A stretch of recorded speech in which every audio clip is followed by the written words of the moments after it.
Paper 6 દાખલા number 23 વર્તુળના કેન્દ્ર O થી 34 સેન્ટીમીટર અંતરે વર્તુળના બહારના ભાગમાં બિંદુ P આવેલું છે.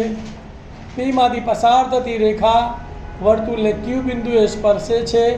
PQ બરાબર 16 સેન્ટીમીટર. તો વર્તુળનો વ્યાસ શોધો. ધ્યાન આપજો ભાઈ. અહીંયા શું કહે છે આપણને? વર્તુળના કેન્દ્ર O થી 34 સેન્ટીમીટરના અંતરે વર્તુળના બહારના ભાગમાં બિંદુ P આવેલું છે. આપણે આ વર્તુળ દોરીએ ભાઈ. આ કેન્દ્ર O છે, એનો આ બહારનો ભાગ, ત્યાં બિંદુ P આવેલું છે અને એનું અંતર કેટલું છે? 34 સેન્ટીમીટરના અંતરે બિંદુ Q આવેલું છે.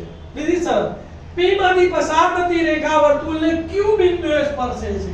કાં તો ઉપર સ્પર્શાવાની કાં તો નીચે. તો P માંથી પસાર થતી રેખા વર્તુળને Q બિંદુએ સ્પર્શે છે. તો સ્પર્શ બિંદુએ દોરેલી ત્રિજ્યા સ્પર્શકને કેવી હોય છે? લંબ હોય છે. તો OQ વર્તુળની ત્રિજ્યા થઈ તથા PQ બરાબર કેટલા આપેલા છે? 16 સેન્ટીમીટર. કાટકોણ ત્રિકોણ થઈ ગયો.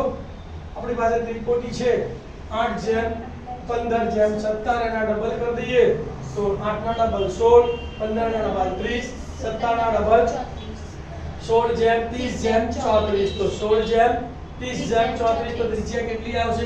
30. અને વ્યાસ કેટલો થાય? 60. મોઢે ચાપ ખબર પડી ગઈ આપણને. હવે કાટકોણ ત્રિકોણ OQP માં ખૂણો OQP બરાબર કેટલા છે? 90 છે. તાણમાં લખવું તો લખી શકાય કે OQ લંબ છે PQ બરાબર. OQ લંબ છે PQ તથા માપો આપેલા છે. માપો લખી કાઢીએ. તથા OP બરાબર 34 સેન્ટીમીટર, PQ બરાબર 16 સેન્ટીમીટર અને OQ બરાબર 8 સેન્ટીમીટર. પાયથાગોરસના પ્રમેય પ્રમાણે સૂત્ર શું આવશે બોલો? કાટખૂણો સમાવતી બાજુઓના વર્ગોનો સરવાળો OQ² + PQ² બરાબર OP². OQ² + PQ² બરાબર OP². OQ એટલે કેટલા છે? 8 નો વર્ગ વત્તા PQ એટલે 16 નો વર્ગ બરાબર OP એટલે 34 નો વર્ગ. મેં ડાયરેક્ટ વર્ગ કરતા તમને શીખવાડ્યું છે.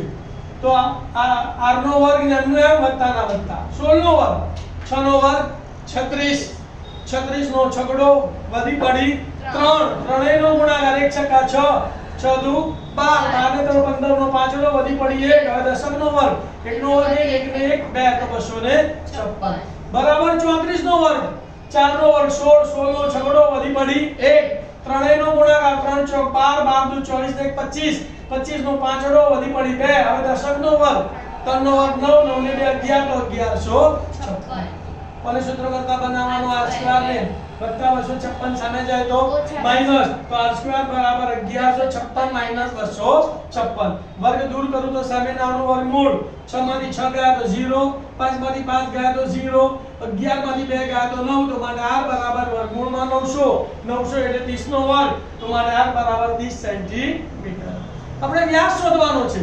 તો વ્યાસનું સૂત્ર છે વ્યાસ બરાબર 2 ગુણ્યા ત્રિજ્યા 2 ગુણ્યા 30 30 દુ 60.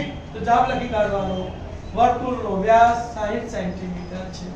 ત્રિપુટી યાદ રાખવાની 8:15:17 એના ડબલ 16:30:34. ડાયરેક્ટ પણ તમે આ રીતે જવાબ કયો આવશે તમને ખબર પડી જાય.